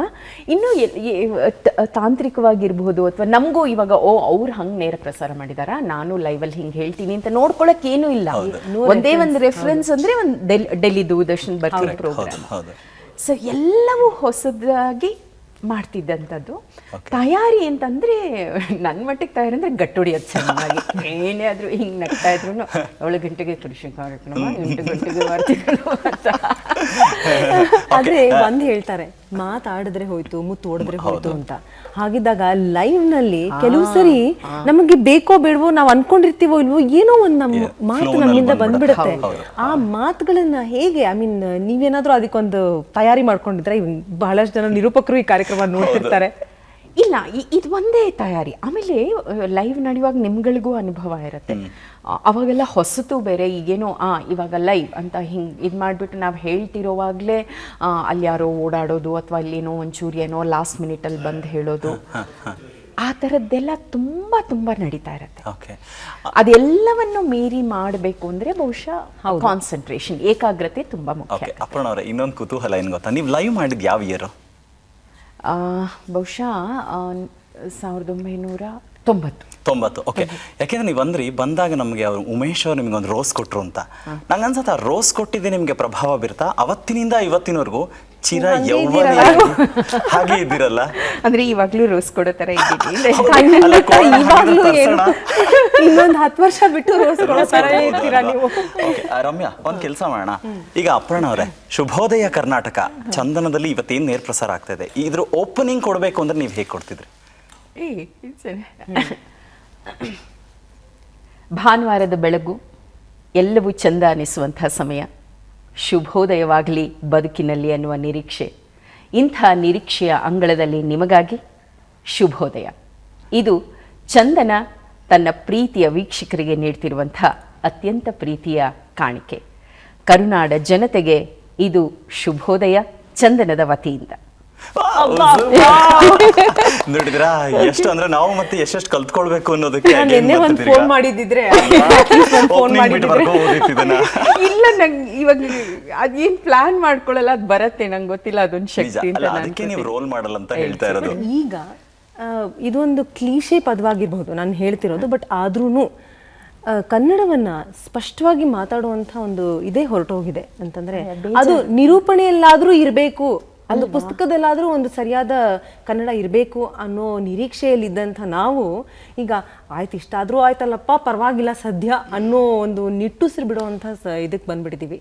ರಮ್ಯಾ, ಒಂದೇ ಒಂದು ಮಾತು ಹೇಳಲ್ಲ ಇದಕ್ಕೆ. ಇವಾಗ ಆಕಾಶವಾಣಿ ಅದೇನೋ ಸಮಯ 8:16 ಅಂದರೆ ಆಕಾಶವಾಣಿಯವ್ರು ಸರಿಯಾಗಿ ಟೈಮ್ ಹೇಳ್ತಾ ಇದ್ದಾರೋ ಇಲ್ವೋ ಅಂತ ಚೆಕ್ ಮಾಡ್ಕೊಳ್ಳಲ್ಲ ಯಾರು. ನಿಜ, ಹೌದು ಅಲ್ಲ, ಹೌದು, ಅದು ಅಥೆಂಟಿಕ್ ಅಷ್ಟೇ. ಆಕಾಶವಾಣಿ ಟೈಮ್ ಅಂದರೆ ಓಕೆ ಅದು. ಹಾಗೆ ದೂರದರ್ಶನ ಈಗ 7 ಗಂಟೆಗೆ ಅಂತಂದರೆ ಇದು 7 ಗಂಟೆನೋ ಹೌದೋ ಅಲ್ವೋ, ಕೃಷಿ ಕಾರ್ಯಕ್ರಮ ಹೌದೋ ಅಲ್ವೋ ಅಂತ ಯಾರೂ ಇದು ಮಾಡಲ್ಲ ಅಲ್ವಾ. ಹಾಗೆ ಒಂದು ಮುದ್ರೆ ಒತ್ತದ ಹಾಗೆ ಮಿಕ್ಕಿದ್ದು ಏನೇ ಆಗ್ಬೋದು. ಭಾಷೆ ವಿಷಯದಲ್ಲೂ ನಾನು ದೂರದರ್ಶನ ಅಥವಾ ಆಕಾಶವಾಣಿ ಅಥವಾ ನಮ್ಮ ವೃತ್ತಪತ್ರಿಕೆಗಳು ಅವೆಲ್ಲ ನಮಗೊಂದು ರೆಫರೆನ್ಸ್ ಇದ್ದ ಹಾಗೆ. ಹೌದು ಅಲ್ವಾ. ಇನ್ನೆಲ್ಲೇ ತಪ್ಪಾದ್ರೂ ಬಹುಶಃ ನಾವು ಸಹಿಸ್ಕೋತೀವಿ, ನಾವು ಇದ್ರ ಹಣೆ ಬರ ಇಷ್ಟೇ ಅಂತೀವಿ. ಬಟ್ ಇಲ್ಲಿ ತಪ್ಪಾಗೋದನ್ನ ನಾವು ಸಹಿಸ್ಕೊಳ್ಳೋದು ಇಲ್ಲ. ಇಲ್ಲೇ ತಪ್ಪಾದ್ರೆ ನಾವು ರೆಫರೆನ್ಸ್ಗೆ ಇನ್ನೆಲ್ಲಿ ಹೋಗೋದು ಅಂತ ನಮಗೊಂದು ಪ್ರಶ್ನೆ ಬರುತ್ತೆ. ಇಲ್ಲ ನಿಜ, ಯಾವಾಗಲೂ ಅಷ್ಟೇ ಮಾತನಾಡುವಂತಂದ್ರೆ ನಿರೂಪಣಾ ವೃತ್ತಿಯಲ್ಲಿ ಇರೋರಿಗೆ ಇಂತಹ ಕಡೆಗಳಲ್ಲಿ ಕಾರ್ಯಕ್ರಮ ಮಾಡಿದಿರಿ ಅಂದಾಗ ನಮ್ಮ ಪ್ರೊಫೈಲ್ಗೆ ಆ್ಯಡ್ ಆನ್ ಅದು. ಸೊ ಅಂದರೆ ದೂರದರ್ಶನ ಚಂದನ ವಾಹಿನಿಯಲ್ಲಿ ನಿರೂಪಣೆ ಮಾಡ್ತೀವಿ ಅಂದರೆ ನಿಮ್ಮ ಭಾಷಾ ಸ್ಪಷ್ಟತೆ ನೋಡಿಯೇ ತೆಗೆದುಕೊಳ್ತಾರೆ ಅನ್ನೋದು. ನನಗೆ ಆಡಿಷನ್ ಆದಾಗ ಸ್ಕ್ರಿಪ್ಟು ಹಂಗೆ ಇತ್ತು ಗೊತ್ತಾ, ಎಂಥ ಈ ಟಂಗ್ ಟ್ವಿಸ್ಟರ್ಸ್ ಅಂತ ಹೇಳ್ತೀವಲ್ಲ, ಫುಲ್ ಮೋಹನ್ ರಾಮ್ ಸರ್ ಅವರು ಇದ್ರು ಆವಾಗ. ಎಲಿ ಪಥಾಯಂ, ಆಮೇಲೆ ನನಗಿನ್ನೂ ಕೆಲವೆಲ್ಲ ಅವಾಗ ಜ್ಞಾಪಕ ಆಯ್ತು. ಈಗ ಮಾಡುವ ಕಪ್ಪು ಕುಂಕುಮ, ಕೆಂಪು ಕುಂಕುಮ, ಬರೀ ಇಂಥದ್ದೇ. ಇದೆಲ್ಲ ನೋಡಿದಾಗ ನಿಮಗೆ ತುಂಬಾ ಇಷ್ಟ ಆದಂತ ಕಾರ್ಯಕ್ರಮ ಯಾವುದು? ಲೈವ್ ಏನು ಮಾಡ್ತೀವೋ ಅದೆಲ್ಲ ಇಷ್ಟ ಆಗುತ್ತೆ. ಆ ಲೈವ್ ಭಾನುವಾರ ಈಗ ಮುನ್ನೋಟ ಎಲ್ಲ ಮುಂಚೆ ನೋಡಿ, ಅಂದರೆ ಆ ಬೆಳವಣಿಗೆ ಹೆಂಗೆ ಅಂದರೆ ಮೊದಲು ಮುನ್ನೋಟ ಇಡೀ ದಿನ ಆಗೋದು, ಒಂದು 1/4 ಗಂಟೆ ಕಾರ್ಯಕ್ರಮಕ್ಕೆ. ಅಂದರೆ ಇಡೀ ದಿನ ಅಂದರೆ ಸ್ಟುಡಿಯೋ ಕೆಲವು ಸತಿ ಸಿಗದೆ ಇರ್ಬೋದು, ಇನ್ನೇನೋ ಒಟ್ಟಲ್ಲಿ ಬರ್ತಾ ಆಮೇಲೆ ಏನಾಯ್ತು, ಲೈವ್ ಭಾನುವಾರ ಹೆಂಗೆ ಅಂದರೆ 7 ಗಂಟೆ ಹೊತ್ತಿಗೆ ಇಲ್ಲಿ ಬಂದರೆ, ನಾನಂತೂ ಒಂಥರ ಭಾನುವಾರ ರೆಗ್ಯುಲರ್ ಡ್ಯೂಟಿ. ಒಂದ್ಸರ್ತಿ ಮುನ್ನೋಟ ಲೈವ್ ಬರ್ತಾ ಇದ್ದೆ, ಇಲ್ಲ ಅಂದರೆ ಪ್ರಿಯ ವೀಕ್ಷಕರಿಗೆ ಕೇಳಲೇಬೇಕು. ಶ್ರೀನಿವಾಸ್ ಪ್ರಭು ಅವರು, ನಾನು ಪ್ರಿಯ ವೀಕ್ಷಕರೇ. ಇದು 7 ಗಂಟೆಗೆ ಇಲ್ಲಿ ಬರೋದು, ನಾನು ಲೆಟರ್ಸ್ ಎಲ್ಲ ತೊಗೊಂಡು ಹೋಗಿ ಎಲ್ಲ ನೋಡಿಬಿಟ್ಟು ಎಲ್ಲ ಒಂದು 7ರಿಂದ ಒಂದು ಮೇಕಪ್ ಮಾಡ್ಕೊಳ್ತಾ ಅಲ್ಲಿ ಸರ್ ಈ ಲೆಟ್ರ್ ಬಂದಿದೆ ಅದೆಲ್ಲ ಇದು ಓಕೆ ಎಲ್ಲ ಮಾಡಿಬಿಟ್ಟು 7:45 ಹೊತ್ತಿಗೆ ಹೋದರೆ ಏನು ಅಲ್ಲಿ ಎಲ್ಲ ರೆಡಿ ಆಗ್ತಾ ಇರೋರು, ಇದು ಮಾಡ್ತಾ ಇರೋರು, ಲೈಟಿಂಗ್ ಎಲ್ಲ ಆಗಿರೋದು. 8:30 ಶುರು ಆಗೋದು ಭಾನುವಾರದ ಬೆಳಗ್ಗೆ. ಅದೇನೋ ಓಪನಿಂಗ್ ಅನೌನ್ಸ್ಮೆಂಟು ಮುನ್ನೋಟ ಆದಮೇಲೆ 8:40 ಹಿಂಗೆ ಕೂತ್ಕೊಂಡ್ರೆ ಪ್ರಿಯ ವೀಕ್ಷಕರೇ 4 ಗಂಟೆ ಆ ಲೈವ್ ಹೆಂಗೆ ಹೋಗ್ತಿತ್ತು ನಮಗೆ ಗೊತ್ತಿಲ್ಲ. ಖಂಡಿತ. ಅಪರ್ಣ ಅವರೇ, ನೀವು ಹೇಳ್ತಾ ಇದ್ರಿ ಈ ಲೈವ್ ಅಲ್ಲಿ ಪ್ರಿಯ ವೀಕ್ಷಕರೇ ಪತ್ರಗಳು ಹೇಗೆ ಬರೋದು? ಯಾಕಂದ್ರೆ ಆಕಾಶವಾಣಿಲಿ ಒಂದು ಭೂಲೆ ಬಿಸಿರೆ ಗೀತ್ ಅಂತ, ಅದರಲ್ಲಿ ಝುಮ್ರಿ ತಲಯ್ಯ ಅಂತ ಒಂದು ಜಾಗ ಅಂತೆ, ಅಲ್ಲಿಂದ ಪ್ರತಿ ಹಾಡಿಗೂ ಕೇಳ್ಕೊಂಡು ಒಬ್ರು ಪತ್ರ ಬರೀತಾ ಇದ್ರು. ಇಲ್ಲಿವರೆಗೂ ಯಾರಿಗೂ ಗೊತ್ತಿಲ್ಲ ಝುಮ್ರಿ ತಲಯ್ಯ ಎಲ್ಲಿದೆ ಅಂತ. ಆ ಥರ ಏನಾದರೂ ನಿಗೂಢ ಪತ್ರಗಳು ಬರ್ತಿತ್ತಾ ಇದಕ್ಕೆ? ಅಲ್ಲ, ಒಂದು ಪುಟಾಣಿ ಜಂಬ ಪಟ್ಕೊಳ್ಳೋಣ. ಪ್ರಿಯ ವೀಕ್ಷಕರೇ ಆವಾಗಂತೂ ಹೆಂಗಿತ್ತು ಅಂದರೆ, ಪ್ರಿಯ ವೀಕ್ಷಕರೇ ಬಗ್ಗೆನೇ ಸಿಕ್ಕಾಪಟ್ಟೆ ಪತ್ರಗಳು. ನಮ್ಗಳ ಬಗ್ಗೆ ಒಂದು ಪತ್ರ ಬಹುಶಃ ನನ್ನ ಹತ್ರ ಅದು ಇನ್ನೂ ಇದೆ. ಒಬ್ರು ಮುಸ್ಲಿಂ ಬಾಂಧವರು ಬರ್ತಿದ್ದಂಥ ಪತ್ರ, ಮರೆಯೋಕ್ಕಾಗಲ್ಲ ಅದು. ಕನ್ನಡ ಒಂದು ಚೂರು ಗೊತ್ತಿತ್ತು. ಪ್ರಿಯ ವೀಕ್ಷಕರೇ ನಿರಂತರವಾಗಿ ನೋಡ್ತಾ ನಿಮ್ಮಿಬ್ಬರ ಕನ್ನಡವನ್ನು ಕೇಳ್ತಾ ಎಷ್ಟು ಆಸಕ್ತಿ ಬೆಳೀತು ಅಂದರೆ, ಇವತ್ತು ತುಂಬ ಶ್ರದ್ಧೆಯಿಂದ ನಾನು ಕನ್ನಡ ಕಲಿತು ಈ ಪತ್ರವನ್ನು ಬರಿತಾ ಇದ್ದೀನಿ. ನನ್ನ ಅಚ್ಚುಮೆಚ್ಚಿನ ಕಾರ್ಯಕ್ರಮ ಅಂದರೆ ಪ್ರಿಯ ವೀಕ್ಷಕರೇ. ನನಗೆ ಚೆನ್ನಾಗಿ ಜ್ಞಾಪಕ ಇದೆ, ಒಂದು ಪ್ರಿಯ ವೀಕ್ಷಕರಿಯ ನೇರ ಪ್ರಸಾರದಲ್ಲಿ ಪ್ರಥಮವಾಗಿ ಆ ಪತ್ರವನ್ನು ಓದಿ ಅದನ್ನು ಹೀಗೆ ಕ್ಯಾಮ್ರಾ ಮುಂದೆ ಹಿಡಿದು ಫೋಕಸ್ ಮಾಡಿ ತೋರಿಸಿದ್ವಿ. ಅಲ್ಲ, ಎಂಥ ಒಳ್ಳೆ ನೆನಪನ್ನು ನೀವು ರಿವೀಲ್ ಮಾಡ್ತಾ ಇದ್ದೀರಾ. ಸಂಗತಿ ಅದು. ಅಲ್ಲ, ನಮ್ಗೇನ್ ಅನ್ಸೋದು ಗೊತ್ತಾ, ಅಕಸ್ಮಾತ್ ಆ ವೀಕ್ಷಕರು ಏನಾದರೂ ಇವತ್ತು ನೋಡ್ತಾ ಇದ್ರೆ ಸಿಕ್ಕಾಪಡೆ ಖುಷಿ ಆಗ್ಬಿಟ್ಟಿರ್ತಾರೆ. ಯಾಕಂದ್ರೆ ಯಾವತ್ತೋ ಬರೆದಂತಹ ಲೆಟರ್ ಬಗ್ಗೆ ನೀವು ಇವತ್ತು ಮಾತಾಡ್ತಾ ಇದ್ದೀರಾ ಅಂತ. ಆ್ಯಂಡ್ ಇನ್ನೊಂದು ಪ್ರಿಯ ವೀಕ್ಷಕರ ಬಗ್ಗೆನೇ ಹೇಳ್ತೀನಿ, ಒಂದು ಲೆಟ್ರಿಂದ ಎಂಥ ಒಳ್ಳೆ ಒಂದು ಸಂದೇಶವನ್ನು ಆ ಕಾರ್ಯಕ್ರಮ ಕೊಟ್ಟಿತ್ತು ಅನ್ನೋದಕ್ಕೆ. ನಾನು ಆಗಷ್ಟೇ ಪ್ರಿಯ ವೀಕ್ಷಕರೇ ಮಾಡೋಕ್ಕೆ ಶುರು ಮಾಡಿದ್ದಂತಹ ಸಮಯ. ವೆಂಕಟಾಚಲ ಅಂತ ಆಕಾಶವಾಣಿಯಿಂದ ಬಂದಂಥವರು, ಇಲ್ಲಿ ಸೀನಿಯರ್ ಪ್ರೊಡ್ಯೂಸರ್ ಆಗಿ ಕೆಲಸ ನಿರ್ವಹಿಸ್ತಿದ್ದಂಥವ್ರು, ಹಿರಿಯರು ಅವರು. ಆಮೇಲೆ ಅವರು ಒಂದು ಸ್ವಲ್ಪ ದಾಡಿ ಗಿಡಿ ಗಡ್ಡ ಆ ಥರದ್ದು. ಒಂದು ಪತ್ರ ಬಂದಿತ್ತು ಅವರು ನಡೆಸ್ಕೊಡ್ತಿದ್ದಾಗ, ನಿಮ್ಮಂಥ ವಯಸ್ಸಾದವರ ಪಕ್ಕದಲ್ಲಿ ಒಬ್ಬ ಸುಂದರ ಯುವತಿ ಕುಳಿತು ಪ್ರಿಯ ವೀಕ್ಷಕರೇ ನಡೆಸಿಕೊಡುವುದು ತರವೇ ಅಂತ. ನಾನು ತುಂಬ ಹೆದರಿಕೆಯಿಂದ, ಸರ್ ಈ ಥರ ಒಂದು ಪತ್ರ ಬಂದುಬಿಟ್ಟಿದೆಯಲ್ಲ ಅಂತ. ವೆಂಕಟಾಚಲ ಸರ್ ಏನು ಮಾಡಿದ್ರು, ನಾಳೆ ಅದನ್ನೇ ಫಸ್ಟ್ ಓದಿ ಅಂತಂದರು. ನಾನು ಸಹಜವಾದ ನಿರೀಕ್ಷೆ ಆ ಥರದ್ದೆಲ್ಲ ತೊಗೋಬೇಡಿ ಅಂತ ಹೇಳ್ತಾರೆ ಅಂತ. ಅವರು ನಾಳೆ ಫಸ್ಟ್ ಇದೇ ಪತ್ರ ನೀವು ಓದಬೇಕು ಅಂದರು. ನಾನು ಏನು ಸರ್ ಹಿಂಗೆ ಕೇಳ್ತಿದ್ದಾರೆ ಅಂತ. ಆಮೇಲೆ ಸರ್ ಬೇಡ ಸರ್, ಇಲ್ಲ ನೀವು ಓದಬೇಕು, ಇದನ್ನೇ ವಯಸ್ಸಾದವರು ಅಂತ ಬರ್ದಿದೆಯಲ್ಲ ಅದನ್ನೇ ನೀವು ಓದಬೇಕು ಅಂದರು. ಸರಿ, ನಾನು ಹಿಂಗೆ ಓದಿದೆ. ಆಮೇಲೆ ಅವರು ಎಷ್ಟು ಚೆನ್ನಾಗಿ ಉತ್ತರ ಕೊಟ್ಟಿದ್ರು ಗೊತ್ತಾ. ಹೌದು, ನನಗಿಷ್ಟು ವಯಸ್ಸಾಗಿದೆ, ಇಷ್ಟು ಸರ್ವಿಸ್ ಆಗಿದೆ ನೋಡಿ, ದಾಡಿ ಎಲ್ಲ ಬೆಳ್ಳಗಾಗಿದೆ, ನಾನು ಕಲರ್ ಮಾಡಿಲ್ಲ, ಎಲ್ಲ ನಿಜ. ಸೌಂದರ್ಯ ಬೇಕು ಅಂದರೆ ಪಕ್ಕದಲ್ಲಿ ಈ ಥರ ಪತ್ರ ಓದೋಕ್ಕೆ ಸುಂದರವಾದ ನಿರೂಪಕರಿರ್ತಾರೆ. ವಿಷಯದ ಮಂಡನೆ ಏನು ಬೇಕು ಅಂದರೆ ಅದನ್ನು ಹೇಳೋಕ್ಕೆ ನನ್ನಂಥವ್ರನ್ನ ಕೂರಿಸ್ತಾರೆ. ಆ ದೂರದರ್ಶನ ಅಂದರೆ ಅದೇನೇ. ಅಲ್ಲಿ ಸೌಂದರ್ಯದ ಆಸ್ವಾದನೆ ಅಥವಾ ಆರಾಧನೆ ಅಥವಾ ಆಸ್ವಾದಿಸೋಕ್ಕೂ ಅವಕಾಶ ಕೊಡತ್ತೆ, ಬುದ್ಧಿಮತ್ತೆಗೆ ಏನು ಬೇಕೋ ಅದನ್ನು ಕೊಡತ್ತೆ ಅಂತ. ಓಕೆ, ಆಕ್ಚುಲಿ ನೀವು ಇದನ್ನ ಹೇಳಿದ ತಕ್ಷಣ ನನಗೆ ನೆನಪಾಗ್ತಾ ಇರೋದು ಏನು ಗೊತ್ತಾ ಅಂದ್ರೆ, ಚಂದನದಲ್ಲಿ ಅಂದ್ರೆ ತುಂಬಾ ವಿಭಿನ್ನವಾದ ಕಾರ್ಯಕ್ರಮಗಳು ಮಾಡ್ತಾರೆ. ಒಬ್ಬ ಮೇಲ್ ಆಂಕರ್ ಆಗಿ, ಅಂದ್ರೆ ನನಗೆ ಗೊತ್ತಿರೋ ಹಾಗೆ ಟಿವಿ ಮೀಡಿಯಾದಲ್ಲಿ ಎಲ್ಲೂ ಇಂಥ ಪ್ರೋಗ್ರಾಮ್ ಮಾಡೋದಿಲ್ಲ. ಅಂದ್ರೆ ಮೇಲ್ ಆಂಕರು ಚೆಲುವಿಗೆ ಚಿತ್ತಾರ ಅಂತ, ಅಲ್ಲಿ ಸೌಂದರ್ಯದ ಜೊತೆಗೆ ಅರಿವನ್ನ ಮೂಡಿಸೋದು ಅಥವಾ ಆರೋಗ್ಯವನ್ನ ನೀಡೋದು ಅಂತ ಹೇಳುತ್ತೆ. ನೀವು ಟ್ಯಾಗ್ ಲೈನ್ ಅದೇ ಹೇಳುತ್ತೆ. ಖುಷಿ ಆಯ್ತು ಅದು ನೆನಪಿಸ್ಕೊಂಡಿದ ತಕ್ಷಣ. ಕೊಟ್ರು ಅಂದ್ರೆ ಅದಾದ್ಮೇಲೆ ಆ ಉತ್ತರವನ್ನ ಮೆಚ್ಚಿ ಈ ರೀತಿ ಪತ್ರ ಬರ್ದವ್ರನ್ನ ಖಂಡಿಸಿ ನೆಕ್ಸ್ಟ್ ವೀಕ್ ಇಷ್ಟ ಪತ್ರಗಳು ಬಂತು. ಅಬ್ಬಾ. ಅಂದ್ರೆ ದೂರದರ್ಶನದ ಒಂದು ವೇದಿಕೆ ಏನಿದೆ, ಇದರಲ್ಲಿ ಎಲ್ಲದಕ್ಕೂ ಆಸ್ಪದ ಇದೆ, ಎಲ್ಲದಕ್ಕೂ ಜಾಗ ಇದೆ ಅಂತ. ಆದರೆ ಮೊದಲು ನನಗನ್ಸೋದು ಏನಂತಂದ್ರೆ, ಒಬ್ಬ ನಿರೂಪಕಿಯಾಗಿ ನೀವು ತಯಾರಾಗ್ತಾ ಇದ್ದಾಗ ಆ ತಯಾರುವಿಕೆಯಲ್ಲಿ ನನಗನ್ಸೋದು ಬಹಳಷ್ಟು ವಿಷಯಗಳನ್ನು ಗ್ರಹಿಸ್ಬೇಕು, ವಿಷಯಗಳನ್ನು ತಿಳ್ಕೊಳ್ಬೇಕು. ಕೇವಲ ಇವತ್ತು ಇಷ್ಟಿದೆ, ನೀವು ಮುಂಚೆ ಹೇಳ್ತಾ ಇದ್ರಲ್ಲ, ಶುರು ಮಾಡಿದಾಗ ನಾನು ಗಟ್ ಮಾಡ್ತಾ ಇದ್ದೆ 7:15 ವಾರ್ತೆಗಳು, 8 ಗಂಟೆಗೆ ಚಿತ್ರಮಂಜರಿ, ಹೀಗಲ್ಲ ಅದು. ಆದರೆ ಇದ್ರ ನಡುವೆ ಈ ವಿಷಯಕ್ಕೆ ಸಂಬಂಧಪಟ್ಟಂಗೆ ಕುವೆಂಪು ಏನಂದಿದ್ದಾರೆ ಅಥವಾ ಬೇಂದ್ರೆ ಅವ್ರ ಸಾಲ್ಗಳು ಏನು, ಯಾವುದನ್ನು ಎಲ್ಲಿಗೆ ಲಿಂಕ್ ಮಾಡಬಹುದು. ಅಂದ್ರೆ ನಿರೂಪಕಿಯನ್ನ ಕೇಳಿ ಒಬ್ರು ಕನ್ನಡವನ್ನ ಕಲ್ತಿದ್ದಾರೆ ಅಂತ ಅಂದ್ರೆ ಅದು ನಿಜವಾಗ್ಲೂ ದೂರದರ್ಶನದ ಹೆಮ್ಮೆಯ ಸಂಗತಿಗಳೆಲ್ಲ ನಮಗೆ ಕೊಟ್ಟಿದ್ದು ಅಥವಾ ಕಲಿಸಿದ್ದು ದೂರದರ್ಶನ. ಖಂಡಿತ ಭಾಷಾ ಪ್ರಯೋಗ ಇರ್ಬೋದು. ಅದು ಯಾಕೆ ಮೋಹನ್ ರಾಮ್ ಅವರು ಒಂದು ದಿವಸ ಯಾವುದೋ ಒಂದು ವಿಶೇಷವಾದ ಯಾವುದೋ ಒಂದು ಕಾರ್ಯಕ್ರಮದ ಮುಂಚೆ ಒಂದು ಪ್ಯಾರಾಗ್ರಾಫ್ ಏನೋ ಹೇಳಬೇಕಿತ್ತು. ಅದರಲ್ಲಿ ಯಾವುದೋ ಒಂದು ಇಂಗ್ಲೀಷ್ ಪದ ಬಂದ್ಬಿಟ್ಟಿತ್ತು. ಸರ್ ಇದೇನು ಸರ್ ಹೇಳೋದು ಗೊತ್ತಾಗ್ತಾ ಇಲ್ವಲ್ಲ ಸರ್. ಪತ್ರಕರ್ತರ ಮಗಳಲ್ವೇನ್ರಿ, ಹೇಳಿ, ನಂಗೆ ಗೊತ್ತಿಲ್ಲ, ನೀವೇ ಆ ಪದ ಹುಡುಕಿ ಇವತ್ತು ಅನೌನ್ಸ್ ಮಾಡ್ತೀರಾ, ನಾ ಹೇಳ್ಕೊಡಲ್ಲ. ಅಂದ್ರೆ ಅದರಲ್ಲಿ ನಾನೇ ಎಲ್ಲ ಹೇಳ್ಕೊಟ್ರೆ ನೀನೇನ್ ಮಾಡ್ತೀಯಾ? ಖಂಡಿತ. ಅಪರ್ಣ ಅವರೇ, ದೂರದರ್ಶನ ವಾಹಿನಿ ಅಥವಾ ಆಕಾಶವಾಣಿ ಎರಡೂ ಕೇಳಿದಾಗ ಎರಡರಲ್ಲೂ ಒಂದೊಂದು ಸಿಗ್ನೇಚರ್ ಟ್ಯೂನ್ ಇದೆ. ಅಂದರೆ ಇವತ್ತು ಕೂಡ ಅದು ಎಷ್ಟೇ ಖಾಸಗಿಯಾದಂಥ ಎಷ್ಟೇ ವಾಹಿನಿಗಳು ಬಂದರೂ ಕೂಡ ಅದನ್ನು ಮೀರ್ಸೋಕ್ಕಾಗಲ್ಲ ಅನ್ನೋ ರೀತಿಯಲ್ಲಿ, ನಮಗೆಲ್ಲೋ ಜೋಗಳದ ರೀತಿಯಲ್ಲಿ ಅದು ಕೇಳಿಸುತ್ತೆ. ಹೇಗನ್ಸುತ್ತೆ ನಿಮಗೆ?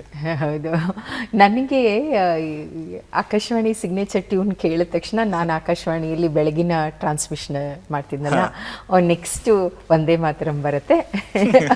ಅದಕ್ಕೆ ಜ್ಞಾಪಕಕ್ಕೆ ಬರುತ್ತೆ. ಯಾಕೆಂದರೆ ಫಸ್ಟ್ ಹೋದ ತಕ್ಷಣ ಎಷ್ಟು ಕೆಲವು ಸತಿ ಲೇಟಾಗೆಲ್ಲ ಸ್ಟುಡಿಯೋಗೆ ಹೋಗಿದ್ರು ಫಸ್ಟ್ ಏನೋ ಆಕಾಶವಾಣಿ ಸಿಗ್ನೇಚರ್ ಟ್ಯೂನ್ ರೆಡಿ ಇದೆಯಾ, ವಂದೇ ಮಾತರಂ ರೆಡಿ ಇದೆಯಾ, ಅದು 3-4 ಆಮೇಲೆ ನಾದಸ್ವರ ರೆಡಿ ಇದೆಯಾ, ಇಷ್ಟು ರೆಡಿ ಇದೆಯಾ ಅಂತ ನೋಡ್ಕೊಂಡ್ಬಿಡೋದು.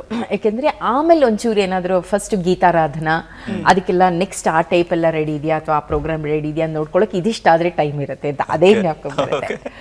ದೂರದರ್ಶನದ ಸಿಗ್ನೇಚರ್ ಟ್ಯೂನ್ ತಕ್ಷಣ ಓಪನಿಂಗ್ ಅನೌನ್ಸ್ಮೆಂಟಿಗೆ ಸಜ್ಜಾಗಿ ನಿಲ್ತಿದ್ದಿದ್ದೇ ಜ್ಞಾಪಕಕ್ಕೆ ಬರುತ್ತೆ.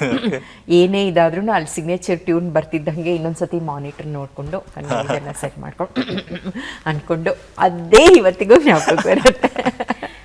ದೂರದರ್ಶನ ನಾವು ಇಡಿಯಾಗಿ ನೋಡಿದಾಗ, ಅಂದರೆ ಇಡೀ ಭಾರತದ ದೂರದರ್ಶನವನ್ನು ನೋಡಿದಾಗ ಕೆಲವೇ ಮುಖಗಳು ನಮಗೆ ಒಂಥರ ಏನು ಅಚ್ಚೊತ್ತಂಗೆ ನಮ್ಮ ಮನಸ್ಸಿನಲ್ಲಿ ಉಳಿದ್ಬಿಟ್ಟಿದೆ. ಹಿಂದಿಯಲ್ಲಿ ಹೇಳಬೇಕು ಅಂತಂದ್ರೆ ರಿಮಿ ಅಂತ ಬರ್ತಾ ಇದ್ರು, ಆಮೇಲೆ ಸುಲ್ತಾನ ಅಂತ ಇನ್ನೊಬ್ರು ಬರ್ತಾ ಇದ್ರು, ಆ ಥರ ಎಲ್ಲ. ಸೊ ಕನ್ನಡದ ದೂರದರ್ಶನಕ್ಕೆ ಬಂದಾಗ ನೀವು ಬಹಳ ನಮಗೆ ಏನಂತಾರೆ, ಚಿಕ್ಕೋಳಿಂದನೂ ದೂರದರ್ಶನ ನೋಡ್ಕೊಂಡು, ಅದ್ರೆ ದೂರದರ್ಶನ ನೋಡೋದು ಅಂದ್ರೆ ಅಪರ್ಣ ನೋಡೋದು ಅನ್ನೋದೇ ಆಗಿದೆ. ನಿಮ್ಮ ಜೊತೆಗೆ ಈ ದೂರದರ್ಶನದ ಅಫ್ಕೋರ್ಸ್ ನಿಮ್ಮ ಅವಾಗಲೇ ಬಹಳಷ್ಟು ಸಿಬ್ಬಂದಿಗಳ ಕೆಲಸ ಮಾಡಿರೋದ್ರ ಬಗ್ಗೆ ಹೇಳ್ತಾ ಇದ್ರಿ. ಎಲ್ಲರೂ ದುಡಿದು ದೂರದರ್ಶನವನ್ನ ಇಷ್ಟು ಇದು ಗೊಳಿಸಿದ್ದಾರೆ ಅಂತ ಹೇಳಬಹುದು. ನಿಮ್ಮ ಜೊತೆಗಿನ ನಿರೂಪಕರು ಇನ್ಯಾರ್ಯಾರಿದ್ರು ಅಂಡ್ ಅವರೊಡನೆ ನಿಮ್ಮ ಇದು ಒಡನಾಟ ಹೀಗಿತ್ತು? ನಾನು ಸೇರೋಕ್ಕೆ ಮುಂಚೆ ಅಂದರೆ ಪ್ರಥಮವಾಗಿ ವಿಮಲಾ ನಾಯ್ಡು ಐ ಥಿಂಕ್ ಮೊದಲನೇ ನಿರೂಪಕಿ ಅಂತ ಫಸ್ಟ್ ಡೇ ಅವರು ಇದು ಮಾಡಿದ್ದು ಅಂತ.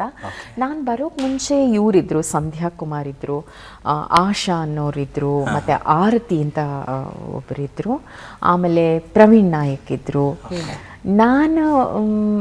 ನಾನು ಸೇರಿದ್ದು 4 ಜನ ಇಂಟರ್ವ್ಯೂ ತಗೊಂಡಿದ್ವಿ. ತೇಜಸ್ವಿನಿ ಅವರು ಬಂದಿದ್ರು, ಅಂಜಲಿ ಹಲಿಯಾಳ್ ಬಂದಿದ್ರು, ಇನ್ಯಾರೋ ಒಬ್ರು ಬಂದಿದ್ರು. ಅದರಲ್ಲಿ ನಾನು ಅಂಜಲಿ ಅವರು ಸೆಲೆಕ್ಟ್ ಆಗಿದ್ರು, ಬಟ್ ಅವ್ರು ಏನೋ ಕಾರ್ಯನಿಮಿತ್ತ ಅವರು ಸರ್ಕಾರಿ ಉದ್ಯೋಗಿ ಅಂತ ಅವ್ರು ಮತ್ತೆ ಬರಲಿಲ್ಲ. ಆ ನಂತರ ಮುಂದೆ ಶೈಲಜಾ ಅವರು ಉದಯ ಟಿವಿಗೆ ಹೋದರು. ಮುಂದಿನ ಬ್ಯಾಚಲ್ಲೆಲ್ಲ ಶೈಲಜಾ ಅವರು ಬಂದರು. ಮತ್ತು ನಾವು ಆಮೇಲೆ ಇಂದಿರಾ ಅಂತ ಒಬ್ಬರು ನಿರೂಪಕಿ, ಆಮೇಲೆ ಅವರು ಶಾಸ್ತ್ರೀಯ ಸಂಗೀತದಲ್ಲಿ ತುಂಬ ತಜ್ಞರಾಗಿದ್ದಂಥವ್ರು. ಸೊ ಆನಂತರ ಅವರು ಇದನ್ನೆಲ್ಲ ಬಿಟ್ಟು ಅದ್ರ ಕಡೆನೇ ಗಮನ ಹರಿಸಿದ್ರು. ಆ್ಯಂಡ್ ನಾವು ಹೆಚ್ಚಿಗೆ ಭೇಟಿ ಮಾಡೋಕ್ಕೆ ಆಗ್ತಾ ಇರಲಿಲ್ಲ. ನಮ್ಮ ಭೇಟಿ ಅಂದರೆ ಏನು ಅಂದರೆ ಡ್ಯೂಟಿ ಚಾರ್ಟ್ ನೋಡೋ ಟೈಮ್ನಲ್ಲಿ ಅಥವಾ ಯಾವುದೋ ಮೀಟಿಂಗ್ ಟೈಮ್ನಲ್ಲಿ ಅಥವಾ ಸ್ಪೆಷಲ್ ರೆಕಾರ್ಡಿಂಗ್ ಟೈಮ್ನಲ್ಲಿ ಅಷ್ಟೇ. ಅದು ಬಿಟ್ಟರೆ ತುಂಬ ಕಡಿಮೆ ಭೇಟಿ ಆಗ್ತಿದ್ದಿದ್ದು. ಅಪರ್ಣ ಅವರೇ, ನೀವು ಭಾಷೆ ಬಗ್ಗೆ ಅಂದರೆ ಇಲ್ಲಿಗೆ ಬಂದಾಗ ಒಂದು ಕಲಿಕೆ ಇರ್ಬೋದು, ಬೇರೆಯವ್ರು ನೋಡ್ತಾನೂ ಕಲಿಯೋದು ಅಂತೆಲ್ಲ ಹೇಳಿದ್ರಿ. ಅದರ ಜೊತೆಗೆ ನಮ್ಮನ್ನು ನಾವು ಕ್ಯಾಮ್ರಾ ಮುಂದೆ ಹೇಗೆ ಎಕ್ಸಿಕ್ಯೂಟ್ ಮಾಡ್ಕೊಳ್ಬೇಕು ಅನ್ನೋದಕ್ಕೆ ಅದಕ್ಕೊಂದು ಚೌಕಟ್ಟು ಇಲ್ಲಿದೆ. ಅಂದರೆ ಡ್ರೆಸ್ಸಿಂಗ್ ಇರ್ಬೋದು, ಮೇಕಪ್ ಇರ್ಬೋದು, ಅದ್ರ ಬಗ್ಗೆ ಏನು ಹೇಳ್ತೀರಾ? ತುಂಬ ಒಳ್ಳೆ ಪ್ರಶ್ನೆ ಕೇಳಿದ್ರಿ ಶ್ರೀನಿವಾಸ್. ನೋಡಿ, ನಮ್ಮನ್ನು ಸೆಲೆಕ್ಟ್ ಮಾಡಿ ಒಂದು ಇಂಟರ್ವ್ಯೂ ಮಾಡ್ತಾರಲ್ಲ, ಆವಾಗಲೇ ತುಂಬ ಸ್ಪಷ್ಟವಾಗಿ ಹೇಳೋರು. ಇವತ್ತಿಗದು ಸೂಕ್ತ ಅಂತ ಜನ ಅನ್ಕೋತಾರೋ ಬಿಡ್ತಾರೋ ಅದು ನನಗೆ ಗೊತ್ತಿಲ್ಲ. ಬಟ್ ನಮ್ಮನ್ನು ತರಬೇತಿಗೊಳಿಸಿದ್ದು ಹೇಗೆ ಅಂತಂದರೆ, ಈಗ ಜನ ನಿಮ್ಮನ್ನು ಮುಖವಾಣಿಯಾಗಿ ನೋಡ್ತಿದ್ದಾರೆ. ನೀವು ಹೇಳೋ ವಿಷಯದ ಕಡೆ ಅವರ ಗಮನ ಹೋಗಬೇಕೇ ವಿನಃ ನಿಮ್ಮ ವೇಷಭೂಷಣ ನೋಡೋದು, ಅಯ್ಯೋ ಇವಳು ಹಿಂಗೆ ಮಾಡ್ಕೊಂಡಿದ್ದಾಳೆ ನನಗಿದಿಲ್ವಲ್ಲ ಅಂತ ಅವರಲ್ಲಿ ಒಂದು ಭಾವನೆ ಬರೋದು, ಅದು ಯಾವತ್ತೂ ಆಗಬಾರ್ದು ಅಂತ ಹೇಳಿದ್ರು. ಅದು ಎಷ್ಟು ಒಳ್ಳೆ ಥಾಟ್ ಅಲ್ವಾ? ಅಲ್ವಾ? ನನಗೆ ಚೆನ್ನಾಗಿ ಜ್ಞಾಪಕ ಇದೆ. ನನಗೆ ಸ್ವಲ್ಪ ಈ ಥರ ಅಂತ ಇರಬೇಕು ಟಿಂಗ ಆ ಥರದ್ದು ಹಾಕಿದಾಗಲೂ ಬೇಡ, ಇದು ವೀಕ್ಷಕರ ಅಟೆನ್ಷನ್ ಡೈವರ್ಟ್ ಮಾಡೋವಂಥದ್ದು. ಸ್ಪೆಷಲಿ ವಾರ್ತಾವಾಚಕರಿಗೆ ನನಗೆ ಚೆನ್ನಾಗಿ ಜ್ಞಾಪಕ ಇದೆ, ಅದನ್ನು ಹೇಳ್ತಿದ್ದು. ಒಮ್ಮೆ ವನಮಾಲಾ ವಿಶ್ವನಾಥ್ ಅವರು ವಾರ್ತೆ ಓದ್ತಿದ್ದಾಗ ಅವ್ರು ಹೇಳಿದರು, ನಾನು ಒಂದು ಪುಟಾಣಿ ಇದು ಹಾಕ್ಕೊಂಡ್ಬಿಟ್ಟಿದ್ದೀನಿ, ಅದು ಡಿಸ್ಟರ್ಬ್ ಆಗ್ತಾ ಇದೆ ಅಂತ ಹೇಳ್ತಾ ಇದ್ದೆ. ಲೈಟಿಂಗ್ನವ್ರಿಗೆ ಹೇಳ್ತಿದ್ದೆ, ಇದನ್ನೊಂಚೂರು ಅದು ಶೈನ್ ಆಗದೆ ಇರೋ ಹಾಗೆ ಅವಾಯ್ಡ್ ಮಾಡ್ತೀರಾ ಅಂತ. ಅಂದರೆ ಪ್ರೆಸೆಂಟಬಿಲಿಟಿ ಬೇಕು, ಮುಖ್ಯ. ಬಟ್ ಅದುವೇ ಎಲ್ಲವೂ ಅಲ್ಲ. ಕಂಟೆಂಟ್ ಮುಖ್ಯ ಅನ್ನುವ ಒಂದು ದೊಡ್ಡ ಸಂದೇಶವನ್ನು. ಮತ್ತು ಒಂದು ಕ್ರಿಸ್ಮಸ್ ಬೆಳಗ್ಗೆ, ಭಾನುವಾರ ಬೆಳಗ್ಗೆ, ಇದೇ ನನಗೆ ಚೆನ್ನಾಗಿ ಜ್ಞಾಪಕ ಇದೆ. ಎಲ್ಲ ಕ್ರಿಸ್ಮಸ್ ಅಂತ ಫುಲ್ ಎಲ್ಲ ಡ್ರೆಸ್ ಮಾಡ್ಕೊಂಡು ಬಂದಿದ್ದು. ಒಬ್ಬ ರಾಷ್ಟ್ರೀಯ ನಾಯಕರು ಹೋದಂತಹ ಸುದ್ದಿ ಬಂತು. ನಂದು ನೆನಪು ಕರೆಕ್ಟಾಗಿದ್ದರೆ ಬಹುಶಃ ಝೈಲ್ ಸಿಂಗ್ ಅವರು ಅಂತ ಅನ್ಸುತ್ತೆ. ತಕ್ಷಣ ಓಪನಿಂಗ್ ಅನೌನ್ಸ್ ಮಾಡಿ ಕ್ರಿಸ್ಮಸ್ ಶುಭಾಶಯ ಅದೆಲ್ಲ ಹೇಳಿದ್ದೀನಿ, ಕ್ರಿಸ್ಮಸ್ ಗೀತೆಗಳು ಬರ್ತಿದೆ, ಇಮಿಡಿಯೇಟ್ಲಿ ಈ ಅನೌನ್ಸ್ಮೆಂಟ್ ಮಾಡಬೇಕು ಅಂತ ವಾರ್ಡ್ರೋಬ್ ಕಳಿಸಿ ಎಲ್ಲ ಸೋಬರ್ ಡ್ರೆಸ್ ಮಾಡಿಸಿ ಆಮೇಲೆ ನಮ್ಮ ಅಂದರೆ ಅದರಲ್ಲಿ ಒಂದು ಒಳ್ಳೆ ಚಿಂತನೆ ಇದೆ. ಇವಾಗ ನಾನು ಇದು ತಪ್ಪು ಅಥವಾ ಇದು ಕರೆಕ್ಟು ಅಥವಾ ಇವತ್ತಿನ ಪದ್ಧತಿಯ ಚಾಲ್ತಿ ಬಗ್ಗೆ ಯಾವುದೇ ಕಾಮೆಂಟ್ ಅಂತಲ್ಲ. ಇವತ್ತೇನಾಗಿದೆ, ವೇಷಭೂಷಣನೇ ಎಲ್ಲವೂ ಆಗಿದೆ. ಕಂಟೆಂಟ್ ಇಲ್ಲದಿದ್ರೂ ಅದರಲ್ಲಿ ನಾವು ಗೆಲ್ಲಬಹುದು ಅನ್ನೋ ಒಂದು ಧೋರಣೆ ಇದೆಯಾ ಅಂತ ಸುಮಾರು ಸತಿ ಅನ್ಸುತ್ತೆ. ಆದರೆ ದೂರದರ್ಶನದ ಒಂದು ಒಳ್ಳೆ ಚೌಕಟ್ಟು ಏನು ಅಂದರೆ, ಮೊದಲು ನಿಮ್ಮ ಪ್ರೆಸೆಂಟಬಿಲಿಟಿ ಮುಖ್ಯ, ಬಟ್ ಅದೇ ಎಲ್ಲವೂ ಅಲ್ಲ. ನಿಮ್ಮ ಭಾಷೆ ಹೇಗೆ ಪ್ರಸ್ತುತಪಡಿಸ್ತೀರಾ, ಆಮೇಲೆ ಅದಕ್ಕೆ ಹೊಂದೋ ರೀತಿಯಲ್ಲಿ ನಿಮ್ಮ ವೇಷಭೂಷಣ. ನೀವು ನಟನೆಯನ್ನು ತುಂಬ ಮಾಡಿದ್ದೀರಾ, ಸಿನಿಮಾಲ್ ಮಾಡಿದ್ದೀರಾ, ಸೀರಿಯಲ್ ಮಾಡಿದ್ದೀರಾ. ಸೊ ಇಲ್ಲಿ ದೂರದರ್ಶನದ ನಿರೂಪಕಿ ಆಗಿದ್ದಕ್ಕೆ ಅದೇನಾದ್ರು ಪೂರಕವಾಯ್ತಾ? ಅಲ್ಲ, ದೂರದರ್ಶನಲ್ಲಿ ನಿರೂಪಕಿ ಆಗೋಕೆ ಮುಂಚೆನೇ ಅಮ್ಮ ಅನ್ನೋ ಧಾರಾವಾಹಿ ಪ್ರಥಮವಾಗಿ ಬಂದಿದ್ದು ದೂರದರ್ಶನ. ಮೊದಲ ಧಾರಾವಾಹಿಗಳಲ್ಲಿ ಅಮ್ಮ ಅನ್ನೋದು ಒಂದು. ಪಂಡರಿಬಾಯಿ ಅವರ ತಂಗಿ ಮೈನಾವತಿ ಅವರ ಮಗ ಶ್ಯಾಮ್ ಸುಂದರ್ ಮತ್ತು ಗುರು ಅವರು ಸೇರ್ಕೊಂಡು ಮಾಡಿದಂಥ ಸೀರಿಯಲು. ಮೈನಾವತಿ ಅಮ್ಮನೇ ಅದರಲ್ಲಿ ಅಮ್ಮ ಆಗಿ ಮಾಡಿದ್ರು. ರಾಮಕೃಷ್ಣ ಅವರು, ನಾನು ಎಲ್ಲರೂ ಅದರಲ್ಲಿ ಮಾಡಿಸಿದ್ದು. ಆಮೇಲೆ ಎಲ್ಲ ಆರಂಭಿಕ ಧಾರಾವಾಹಿಗಳು ನಮ್ಮಲ್ಲಿ ಧಾರಾವಾಹಿ ಅವಾಗೆಲ್ಲ ವೀಕ್ಲಿ ಒನ್ಸ್ ಅಲ್ವಾ. ನಮ್ಮಲ್ಲಿ 13 ಎಪಿಸೋಡ್ ನಾಗಾಭರಣ ಅವ್ರು ಮಾಡಿದ್ರು. ಆಮೇಲೆ ಆರತಿ ಅವ್ರ ನಿರ್ದೇಶನ ಮಾಡಿದಂಥದ್ದು. ಹೌದು, ಅವೆಲ್ಲ ದೂರದರ್ಶನದಿಂದ. ಸಿನಿಮಾದಲ್ಲೂ ನಟಿಸಿದ್ದೀರಾ? ನಾವು ದೂರದರ್ಶನ ರಿಲೇಟೆಡ್ ಆಗೇ ಮಾತಾಡ್ಬೇಕು ಅಂತಿಲ್ಲ, ಮಾತಾಡ್ಬೇಕು ಅಂತ ಎಲ್ಲ ಹೇಳ್ಬಿಡಿ ಅಂತ ಹೇಳಿದ್ರೆ. ಅಂದ್ರೆ ಆಕ್ಚುಲಿ ಚೈಲ್ಡ್ ಆರ್ಟಿಸ್ಟ್ ಆಗಿ ಕೂಡ ಆಕ್ಟ್ ಮಾಡಿದ್ರಲ್ವಾ? ಯಾಕಂದ್ರೆ ನನಗೆ ನೆನಪಿದೆ, ಯಾಕಂದ್ರೆ ನೀವು ಅವತ್ತೂ ಹೀಗೆ ಇದ್ರಿ, ದೊಡ್ಡ ದೊಡ್ಡ ಕಣ್ಣುಗಳು, ಆ ಫ್ರಾಕ್ ಹಾಕೊಂಡಿದ್ರಿ, ಯಾವ್ದೋ ಕಂಬದ ಹತ್ರ ಹಿಂಗ್ ನಿಂತಿರೋದು. ನಾನು ಅದನ್ನ ನೋಡಿದ್ದೀನಿ. ಹೌದು, ಸರಿ. ಯಾವ್ದು ಫಿಲಂ? ಯಾವ್ದು? ಜಾಗೃತಿ ಕೂಡಿ ಬಾಳೋಣ ಅಂತ ಹೇಳಿ ಅಲ್ಲಿ ಒಂದು ಪುಟಾಣಿ ರೋಲ್. ಮಸನದ ಹೂವಲ್ಲಿ ನೀವು ನನ್ನ ಪ್ರಥಮ ಪ್ರಯತ್ನ ನಾಯಕಿಯಾಗಿ. ಹೇಗಿತ್ತು ಅವರೊಂದಿಗಿನ ಎಲ್ಲ ನಮ್ಮ ಮಾತು ಆಡೋ ಅಂಥದ್ದಲ್ಲ. ಯಾಕೆಂದರೆ ನಾವು ಹೆಂಗೋ ಕುತ್ಕೊಂಡು ಹೆದರ್ಕೊಂಡು ಅದ್ರ ವ್ಯಾಲ್ಯೂ ಗೊತ್ತಿಲ್ಲ, ಏನೂ ಗೊತ್ತಿಲ್ಲ. ಬಟ್ ಇವತ್ತು ಹಿಂದಿರುಗಿ ನೋಡಿದಾಗ ಇದೆಲ್ಲ ಆಯ್ತಾ ಅಂತ ಅನ್ಸುತ್ತೆ. ಚಿತ್ರಬ್ರಹ್ಮನೇ. ಅವರ ಶೋಧನೆ ನನ್ಗೊಂಥರ ಒಂದು ಯಾರಾದ್ರೂ ಒಂದ್ ಸ್ವಲ್ಪ ಕೆಲವು ಸತಿ ಏನಾದ್ರೂ ಹೇಳಿದ್ರೆ, ನೋಡಿ ನನ್ನ ಹತ್ರ ಏನು ಹೇಳ್ಬೇಡಿ, ನಾನು PhD ತಗೊಂಡಿದ್ದೀನಿ ಅಂತ ಒಂದ್ ಸ್ವಲ್ಪ ಜಬ್ಬ ಪಡ್ತೀನಿ. ಯಾಕೆಂದ್ರೆ ಕೈಲಿ ಆಕ್ಟ್ ಮಾಡಿ ಗೆದ್ಕೊಂಡ್ ಬಂದಿದ್ದೀನಿ. ಬ್ರಹ್ಮರ ಶೋಧ, ಪುಟ್ಟಣ್ಣ ಕಣಗಾಲ್ ಶೋಧ. ಸೊ PhD ಸಿಕ್ಕಿದೆ ನಂಗೆ. ಸಿನಿಮಾ ನಿರ್ದೇಶನದಲ್ಲಿ ಸ್ಯಾಂಡಲ್ವುಡ್ ನಲ್ಲಿ ಪುಟ್ಟಣ್ಣ ಕಣಗಾಲ್ ಆದ್ರೆ ನಟನೆಯಲ್ಲಿ ಅಣ್ಣವರು. ಸೊ ಈ ತರ ಈ ಇಬ್ರು ಏನಂತಾರೆ ಮೇರು, ಅವರ ಜೊತೆಗೆ ನಟಿಸುವಂತಹ ಅದ್ಭುತ ಅವಕಾಶ ಸಿಗದೆ ಹೋದ್ರೂ ಅವರ ಕಂಪನಿಯಲ್ಲಿ ಇನ್ಸ್ಪೆಕ್ಟರ್ ವಿಕ್ರಮ್ ಚಿತ್ರದಲ್ಲಿ ಶಿವರಾಜ್ ಕುಮಾರ್ ಅವ್ರ ಜೊತೆ ಪಾತ್ರ ವಹಿಸುವಂತ ಅವಕಾಶ. ಅದಂತೂ ಒಳ್ಳೆ ಸಿನಿಮಾ, 4 ಪಾತ್ರಗಳು ತುಂಬಾ ಚೆನ್ನಾಗಿತ್ತು. ಅಂಡ್ ವಿಶೇಷವಾಗಿ ಪಾರ್ವತಮ್ಮ ಅವರು ಆ ಟೈಮ್ನಲ್ಲಿ ನೋಡ್ಕೊಂಡಿದ್ದು, ನನ್ನನ್ನು ನೋಡ್ಕೊಂಡಿದ್ದಂತೂ ಮರೆಯಕ್ಕೆ ಸಾಧ್ಯ ಇಲ್ಲ. ಒಂದು ಪುಟ್ಟ ಮಗು ತರ, ನಮ್ಮ ನಾರಾಯಣ ಸ್ವಾಮಿ ಅವ್ರ ಮಗಳು, ಪುಟ್ಟ ಆಯ್ತಾ, ಊಟ ಆಯ್ತಾ. Appu as a child artist ಎಷ್ಟು ಎಲ್ರಿಗೂ ತುಂಬಾ ಮುದ್ದಿತ್ತು ಅಂತ. ಆ ಚೈಲ್ಡ್ ಆರ್ಟಿಸ್ಟ್ ಆದಾಗ ಅವ್ರಿಗೆ ಬಂದಂಥ ಪ್ರಶಸ್ತಿಯಲ್ಲಿ ನೀವು ಅವ್ರ ಜೊತೆ ಇಂಟರ್ವ್ಯೂ ಮಾಡಿದ್ರಿ ಅನ್ನೋದನ್ನ ಹೇಳಿದ್ರಿ. ನಾನು ಹಂಗೆ ಮೆಮರಿ ಏನು, ಅವ್ರಿಗೆ ಬೆಟ್ಟದ ಹೂವಿಗೆ ರಾಷ್ಟ್ರ ಪ್ರಶಸ್ತಿ ಬಂದಾಗ ಚೈಲ್ಡ್ ಆರ್ಟಿಸ್ಟ್ ಅಲ್ವಾ, ಯಾರಾದರೂ ಚಿಕ್ಕವ್ರ ಹತ್ರ ಸಂದರ್ಶನ ಮಾಡಿಸ್ಬೇಕು ಅಂತ ಹೇಳ್ಬಿಟ್ಟು ಆಮೇಲೆ ಅಪರ್ಣಾ ಕೈಲಿ ಮಾಡ್ಸೋಣ ಅಂತ ನನ್ನ ಕರ್ಕೊಂಡು ಹೋಗಿದ್ರು. ಲಲಿತಾಂಬ ಅಂತ ಒಬ್ರು ಪ್ರೊಡ್ಯೂಸರ್ ಇದ್ರು, ಪುನೀತ್ ರಾಜ್ಕುಮಾರ್ ಅವ್ರನ್ನ ಅಣ್ಣವ್ರ ಮನೆಗೆ ಹೋಗಿ ಇದೇ ಥರ ಅವ್ರನ್ನ ಅವಾಗ ಅಪ್ಪು ತಾನೆ ಅಲ್ಲಿ ಕೂತ್ಕೊಂಡು ನಾನು ಕೂತ್ಕೊಂಡು, ಅಪ್ಪು ನಿಂಗೆ ಬಂತಲ್ಲ, ನಿಂಗೆ ಏನು ಅನಿಸ್ತು?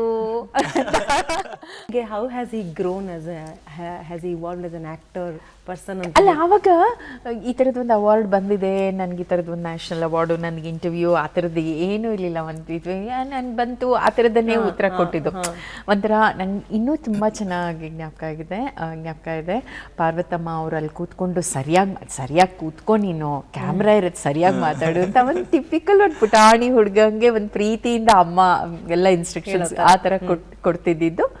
ಚೆನ್ನಾಗಿ ಬಂದಿತ್ತು. ಅರ್ಧ ಗಂಟೆ ಸಂದರ್ಶನ ಮಕ್ಕಳ ಕಾರ್ಯಕ್ರಮದಲ್ಲಿ ಮಾಡಿದ್ದು. ಓಕೆ, ಹಾಗಿದ್ರೆ ಈಗ ಒಂದು ಚಿಕ್ಕ ಹುಡುಗ ಆಗಿದಾಗ ಇಂಟರ್ವ್ಯೂ ಮಾಡಿದ್ರಿ, ಆದ್ರೆ ಬೆಳೆದು ನಿಂತ ಪವರ್ ಸ್ಟಾರ್ ಅನ್ಸ್ಕೊಂಡ್ಮೇಲೆ ಯಾವತ್ತಾದ್ರೂ ಮಾತಾಡ್ಸಿದ್ದುಂಟಾ? ಅಂದ್ರೆ ಚಾನಲಿಗೋಸ್ಕರ ಅಥವಾ ಯಾವ್ದೋ ಒಂದು ಸಂದರ್ಭದಲ್ಲಿ ಕೂತು ತುಂಬಾ ಅಂದ್ರೆ ಅವತ್ತಿಗೂ ಮತ್ತೆ ನೋಡಿದಾಗ ಹೇಗಿತ್ತು ವ್ಯತ್ಯಾಸಗಳು? ಒಂದು ದೊಡ್ಡ ಪಾಠ ಬಹುಶಃ ಅವ್ರ ಇಡೀ ಕುಟುಂಬದಿಂದ ಒಂದು ಕಲಿಬಹುದಾದ ಅಂದ್ರೆ ಕೈ ಎತ್ತಿ ಮುಗಿಯುವಂತಹ ಅವರ ಆ ಸಂಸ್ಕಾರಯುತ ನಡವಳಿಕೆ. ಎಲ್ಲೇ ಯಾರೇ ನೋಡ್ಲಿ, ಎಷ್ಟೇ ದೂರದಿಂದ ನಮಸ್ಕಾರ, ಚೆನ್ನಾಗಿದ್ದೀರಾ, ಆ ವಿನಯವಂತಿಕೆ ಇದೆಯಲ್ಲ ನಿಜ. ಅದು ಆಮೇಲೆ ಅದನ್ನು ಒಂದ್ಸರ್ತಿ ಇವಾಗ ಕೆಲವರು ಇವಾಗ ಕೃತಕ ಅಂತ ಹೇಳುವಂಥ ವಿಷಯದ ಬಂದರೆ ಅದನ್ನು ಒಂದ್ಸರ್ತಿ ಮಾಡ್ಬೋದು, 2 ಸರ್ತಿ ಮಾಡ್ಬೋದು ಅಲ್ವಾ. ಆದರೆ ಸಹಜವಾದ ನಡವಳಿಕೆ ಇದೆಯಲ್ಲ, ಯಾವತ್ತಿಗೆ ಅವ್ರ ಮನೆಯಲ್ಲಿ ಯಾರೇ ಇರಬಹುದು, ಯಾವತ್ತಿಗೆ ಎಂತಹ ಸಂದರ್ಭದಲ್ಲಿ ಆ ಒಂದು ನಮಸ್ಕಾರ ಅಥವಾ ಒಂದು ಹೇಗಿದ್ದೀರಾ ಅಂತ ಕುಶಲ ವಿಚಾರಿಸೋದು, ಆಮೇಲೆ ಆ ಗೌರವ ಕೊಡೋದು. 1-2 ಸಂದರ್ಭದಲ್ಲಿ ಯಾವುದೋ ಒಂದು ಕಾರ್ಯಕ್ರಮದ ಸಲುವಾಗಿ ಅವ್ರ ಮನೆಗೆ ಹೋದಾಗ ನನಗೆ ಕಣ್ಣಲ್ಲಿ ನೀರು ಬಂದ್ಬಿಡ್ತು. ನಾನು ಇನ್ನು ಹೊರಡ್ತೀನಿ, ತುಂಬ ಇತ್ತೀಚೆಗೆ ಪಾರ್ವತಮ್ಮ ಅವರಿನ್ನೂ ಇದ್ದಂತಹ ಸಂದರ್ಭದಲ್ಲಿ ನಾ ಹೊರಡ್ತೀನಿ, ಇರು, ಅಮ್ಮಂಗೆ ಗೊತ್ತಾಗಿದೆ ನೀವು ರಾಘಣ್ಣ ಹೇಳಿದ್ದು, ಅಮ್ಮಂಗೆ ನೀವು ಬಂದಿದ್ದೀರಾ ಅಂತ ಗೊತ್ತಾಗಿದೆ, ನಿಮ್ಮನ್ನು ನೋಡಬೇಕು ಅಂತಿದ್ದಾರೆ ಅಂತ. ನನಗೆ ನಾನು ಎಲ್ಲಿ, ಅವ್ರು ಎಲ್ಲಿ? ಆದರೆ ಮುಂಚಿನಿಂದ ನಮ್ಮ ನಾರಾಯಣ ಸ್ವಾಮಿಯವ್ರ ಮಗಳು, ನಮ್ಮ ತಂದೆ ಕುರಿತಾಗಿ ಆ ಅಭಿಮಾನ ಇದ್ದಿದ್ದರಿಂದ ನಮ್ಮ ನಾರಾಯಣ ಸ್ವಾಮಿಯವ್ರ ಮಗಳು ಏನೋ ಅಪರ್ಣ ಬಂದಿದ್ದಾಳೆ, ಬಂದು ಮಾತಾಡಿಸಿ. ಅವಾಗ ಅಪ್ಪು ಅವ್ರ ಅಮ್ಮನ ಸೇವೆ ಮಾಡ್ತಾಯಿದ್ರು. ಚೆನ್ನಾಗಿದ್ದೀರಾ, ಬನ್ನಿ ಅಮ್ಮ. ಈ ಒಂದು ಅಯ್ಯೋ, ನಾನು ಅದೇ ಇಂಟರ್ವ್ಯೂ ಅಲ್ಲಿ ಅವ್ರಿಗೆ ಅದನ್ನೇ ಅಂದೆ, ನಿಮ್ಮ ಮನೆಯಲ್ಲಿ 2 ಹೀರೋ, ಜಗತ್ತಿಗೆ ರಾಜ್ಕುಮಾರ್ ಅವ್ರ ಹೀರೋ ಆದ್ರೆ ನನಗೆ ಪಾರ್ವತಮ್ಮ ಅವ್ರ ಹೀರೋ. ಆದ್ರೆ ಆ ಒಬ್ಬ ಹೀರೋ ಮನೆಯಲ್ಲಿ ಎಷ್ಟೊಂದು ಜನ ಹೀರೋಗಳನ್ನ ಹೆಂಗ್ ಸಂಭಾಳಿಸಿರ್ಬಹುದು. ಆಮೇಲೆ ಆತಿಥ್ಯನೂ ಅಷ್ಟೇ. ಇಲ್ಲ, ಕಾಫಿ ಆಯ್ತು, 5 ನಿಮಿಷಕ್ಕೆ ಇನ್ಯಾರೋ ಬರ್ತಾರೆ, ಕಾಫಿ ತಗೊಂಡ್ರ, ತಿಂಡಿ ತಿನ್ಬಿಡಿ, ಇಲ್ಲ ಮುಗಿಸ್ಕೊಂಡು, ಟೀ ಆಯ್ತಾ, ಟೀ ಬೇಡವಾ ಅಂದರೆ ಆತಿಥ್ಯ ಇದೆಯಲ್ಲ ನಮಗೆ, ಅಯ್ಯಪ್ಪ ಯಾಕಪ್ಪ ಹೆಂಗೆ ಬೇಡ ಅನ್ನೋದು, ಹೆಂಗೆ ನಿರಾಕರಿಸೋದು, ಇಷ್ಟೊಂದು ಇದರಿಂದ ಕೇಳ್ತಿದಾರಲ್ಲ ಅಂತ, ಆಯಿತು ಏನಾರ ಕೊಡಿ ಅಂತ ಕೇಳಬೇಕು. ಆ ಮಟ್ಟದ್ದು ಅದು ಕನ್ನಡದ ಸಂಸ್ಕೃತಿ ಅಲ್ಲಿ ಕೊನೆಗೆ ಏನು ಹೇಳಕ್ ಇಷ್ಟಪಡ್ತೀರಾ? ನಂಗೆ ಇನ್ನೂ ಇದು ನಂಬಕ್ಕೆ ಆಗ್ತಿಲ್ಲ, ಇದೆಲ್ಲ ನಿಜವಾಗ್ಲೂ ಇದೆಲ್ಲ ನಡೀತಾ ಇದೆಯಾ ಅಂತ. ಯಾಕೆಂದರೆ ಇವತ್ತು ಬೆಳಗ್ಗೆ ದೂರದರ್ಶನ ಕಾಲಿಟ್ಟಾಗ ನಾನು ಫುಲ್ ಹಂಗೆ ಆ ದಿನಗಳು ಅಂತ ಎಲ್ಲ ಇಲ್ಲಿ ಕಾರಿಡಾರ್ನಲ್ಲಿ ಅದು ಎಷ್ಟು ಸರ್ತಿ ನಿಂತು ಕೂತು ಹರಟೆ ಮಾತಾಡಿ ಕಾರ್ಯಕ್ರಮ ಸರಬರ ಓಡಾಡಿ. ಇದೇ ಈ ಫ್ಲೋರ್ನಲ್ಲೇ ದೇವೇಗೌಡ ಸರ್ ಅವರು CM ಆದ ತಕ್ಷಣ ಬಂದು ಮೊದಲ ನೇರ ಪ್ರಸಾರ ಆಯಿತು. ಹೆಂಗಿತ್ತು ಇಲ್ಲಿ. ಆಮೇಲೆ ಪಳನಿಸ್ವಾಮಿ ಅವರು ನಿರ್ದೇಶಕರಾಗಿದ್ದಾಗ ಸಾಧಕರನ್ನು ಕರೆದು ಇಲ್ಲಿ ಸನ್ಮಾನ ಮಾಡಿಸಿದ್ರು ದೀಪಾವಳಿ ಟೈಮ್ನಲ್ಲಿ. ಎಲ್ಲ ಕಣ್ಮುಂದೆ ಹಾಗೆ ಚಿತ್ರ ಓಡ್ತಾ ಸಿದ್ಧಲಿಂಗಯ್ಯ ಅವ್ರ ಸಾಲ್ಗಳು ನೀವು ಹೇಳ್ತಿರ್ಬೇಕಾದ್ರೆ ನಾಲ್ಕು ಬರ್ತಾ ಇದೆ. ಒಲವರಳಿದ ಆ ದಿನಗಳೇ ಹೂಗಳೇ, ಕಡಲ ತೀರಗಳೇ ಕಾಡದಿರಿ. ಖಂಡಿತ ಇದು ನಮ್ಮನ್ನ ಕಾಡುವಂತ ವಿಷಯ. ಇದು ಚಿನ್ನದ ನೆನಪುಗಳು ಅಲ್ವಾ, ನಮ್ಮ ಗೋಲ್ಡನ್ ಇಡೀ ಮೆಮೊರೀಸ್. ಜೀವನಕ್ಕೆ ನಮ್ಮೊಂದಿಗೆ ಇರುವಂತ ವಿಷಯ ಇದು. Thank you so much Aparna, ಕಾರ್ಯಕ್ರಮಕ್ಕೆ ಆಗಮಿಸಿದ್ದಕ್ಕೆ. ಇದೊಂದು ದೊಡ್ಡ ಗೌರವ ನನ್ನ ಪಾಲಿಗೆ. ನಾ ಹೇಳಿದ್ನಲ್ಲ, ತವರಲ್ಲಿ ಸಿಗುವಂತಹ ಗೌರವ, ಸನ್ಮಾನ, ಅಭಿನಂದನೆ, ಅದರ ಸವಿನೇ ಬೇರೆ. ಅಂಥದ್ದೊಂದು ಸವಿಯನ್ನ ಸಾಧ್ಯ ಮಾಡಿಕೊಟ್ಟ ನಿರ್ಮಲಾ ಎಲಿಗಾರ್ ಮತ್ತೆ ಇಡೀ ತಂಡ ಮತ್ತೆ ನಿಮ್ಮಿಬ್ಬರಿಗೆ ನೋಡಿದಂತ ನಿಮ್ಮೆಲ್ರಿಗೂ ಥ್ಯಾಂಕ್ಸ್. ನಾವು ಕೂಡ ನಮ್ಮ ಕಡೆಯಿಂದ ಹೃದಯ ತುಂಬಿದ ಧನ್ಯವಾದಗಳನ್ನ ನಿಮಗೆ ತಿಳಿಸ್ತಾ ಇದ್ದೀವಿ. ನಮಸ್ಕಾರ.